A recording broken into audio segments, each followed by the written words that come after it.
Mansfield today on a Wednesday, and that means it's time for us to be joined by Dr. Vicky Skitter, our resident GP. Hello, Doctor. Hello, Jeremy. Nice to have you here again. Thank Now, you. we're talking occupational therapy. This is an area that a lot of people know very little about. Yeah. So, quite an interesting one to take a look at. We're joined by Leanne Rawson, who is an occupational therapist with a special interest in sensory integration in young children. May bliksem, but you've got clever friends. Yes. Hey? That's a big word. Leanne, thank you for joining us. I didn't even know Thank you for having me. I didn't even know there were different sort of specialities in OT. Yes, there is a huge amount of specialities. So I work with children and I'm a sensory integration OT, but you have everything from workplace assessment, where you're assessing if someone has a disability in the workplace, to psychiatric, where you work in the psychiatric hospitals and help everyone with day-to-day functioning. You get hand therapists, which work with rehabilitating your hand after an accident, neurology, where you work with stroke patients and head injuries, and even we work in the burns unit with regaining your range of motion after being burnt.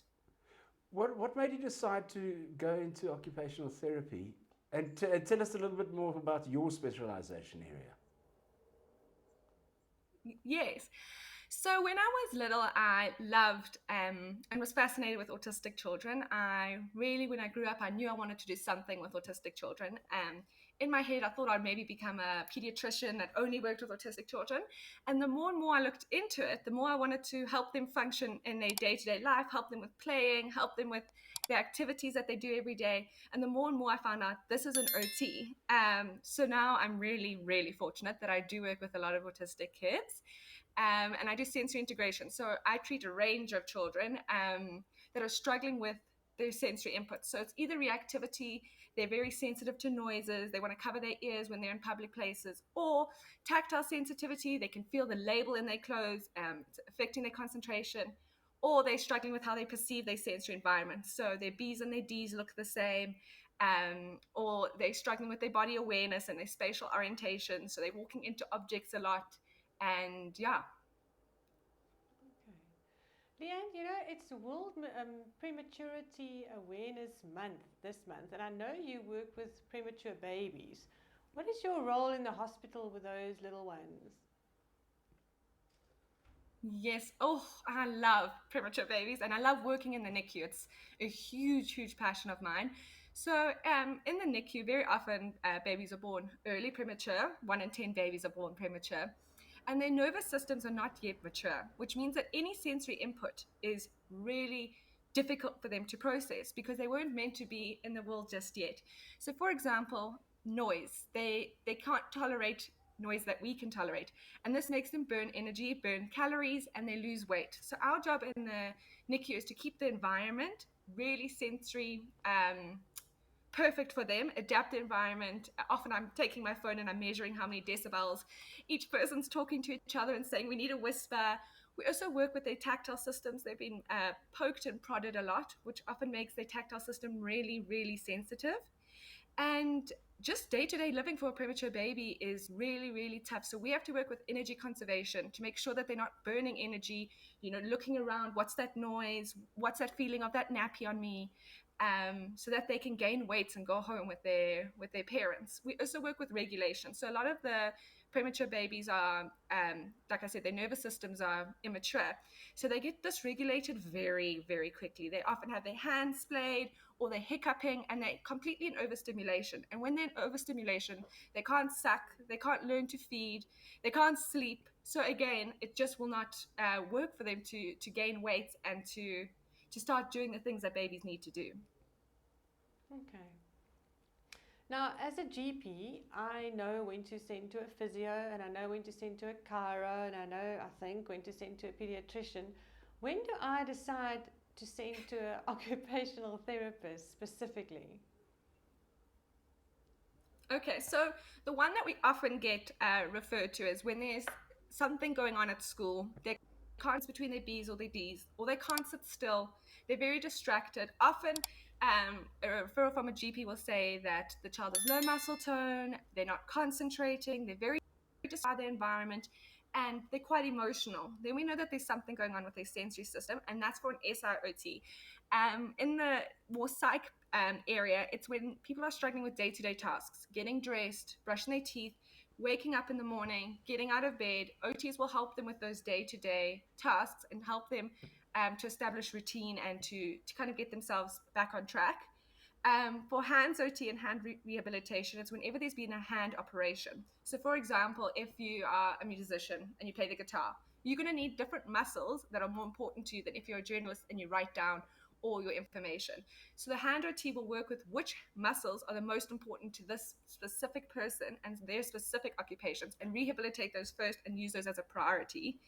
And then often we, in the burns unit, just helping with range of motion so that the children don't, or the adults don't get contractions. Can I just butt in here? When you treat a patient, say you see them once a week or twice a week, there must be some sort of carryover in the treatment regimen that has to be performed at home.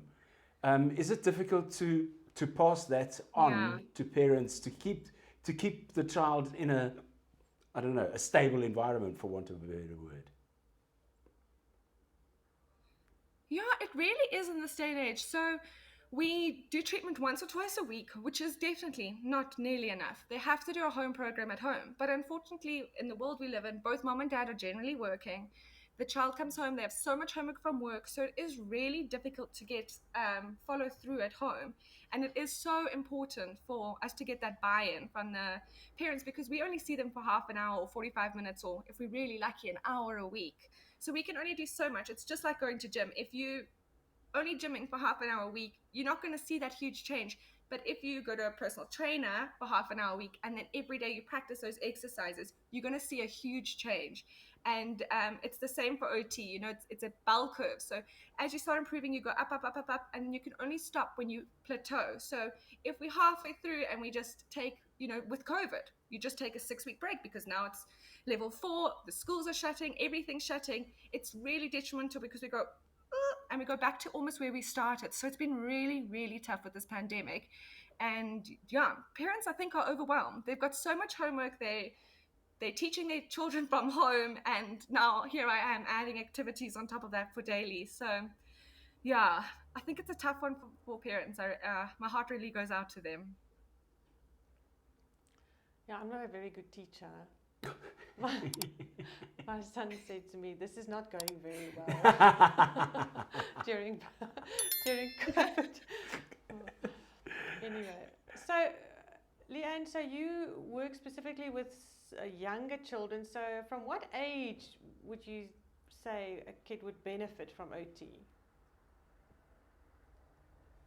So in the NICU, in the neonatal ICU, I will see a baby from 28 weeks gestation. So quite premature. We don't start when, you know, we get babies as young as 24 weeks old that are born there, but they are just they're too weak for intervention at that point.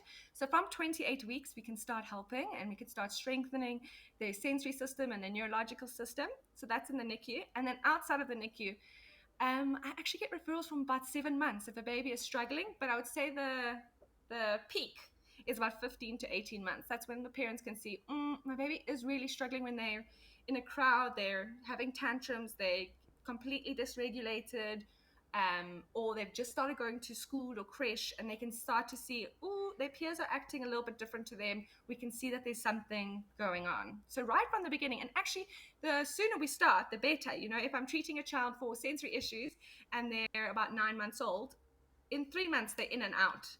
If they come when they're 5, 6 years old, we're talking now 6 months, 9 months. So the quicker we intervene, early childhood intervention, the better the long-term effects are, and the easier it is to not fix, because we never fix, but to improve the areas of difficulty. Okay. One thing that as a GP I hear a lot is when kids come from school or the teachers at school contact the parents and they say, your child's got low muscle tone, you know. It often happens. How does one diagnose that, and what does it mean for the further development of a child if it is indeed that? Yeah, low muscle tone, it's becoming more and more, I think, like common for the teachers to refer to that, and it's becoming a bit of a buzzword. So low muscle tone is used to describe muscles that are essentially floppy. So low muscle tone occurs when the length of the resting muscle is slightly longer than the usual. So this means that the fibers are not overlapping as much as they should and as much as would be optimal, and there are fewer points where they can connect to the muscles. So this means that they have greater range of motion, which means they're hyperflexible, they're often double jointed, and that more energy is used. So these children have increased flexibility and poor postural control, and they get easily tired. When a child has like poor muscle control, just sitting up in class is really, really difficult. And it's difficult for them to concentrate on the work at hand if you're just trying to keep yourself up against gravity, and that in itself is difficult. So we work a lot on muscle tone because I think just general childhood is becoming a little bit more it's less active than it used to be. Children play a lot more stagnant games than they used to, which means that they're not working on their muscles as much as they used to. If you look back at like 50 years ago, children would just play on the jungle gym outside all day, and they'll play with fine motor like Lego, but there would never be periods of sitting and watching TV for an hour or two a day. And I think that's why it's becoming a bit more of a buzzword and a bit more easier to point out low muscle tone, because our muscle strength does help override our muscle tone. But having said that, you can have really good muscle strength. You can be a strong gymmer, rugby oak, and you can still have the hyper flexibility and the exhaustion of keeping yourself upright. So we work a lot with the vestibular system, and the vestibular system has a huge role to play in activating those muscles. So yeah, that's how we help. Leanne, it's been wonderful speaking to you. Thank you very much for taking time out to join us on Mansfield today. We always seem to run out of time when we get to subjects like this that are interesting, don't we? Thanks, Leanne. Yeah. So thank you very much. Thanks for your time. Well, thank you so much for having me. Bye-bye. Okay. Leanne Rassen, who's an occupational therapist. I really struggle, I promise you. When I started GP work, I really struggled to understand what on earth they do. It was OT, yeah. But what do they actually do? Yeah, they do a lot. Hey. A huge amount. Yeah, I didn't realize it was such a wide-ranging profession, and there were so many specialities in it. I know. That was the fascinating part for interesting. me. Thank you, Vix. Pleasure, Jeremy. Nice to see you Nice again. to see you too. Dr. Vicky my hiccups are there. Dr. Vicky Skitter, our resident GP here at Mansfield today. Tomorrow we're talking travel, and we're going cruising. We'll catch you then. Bye.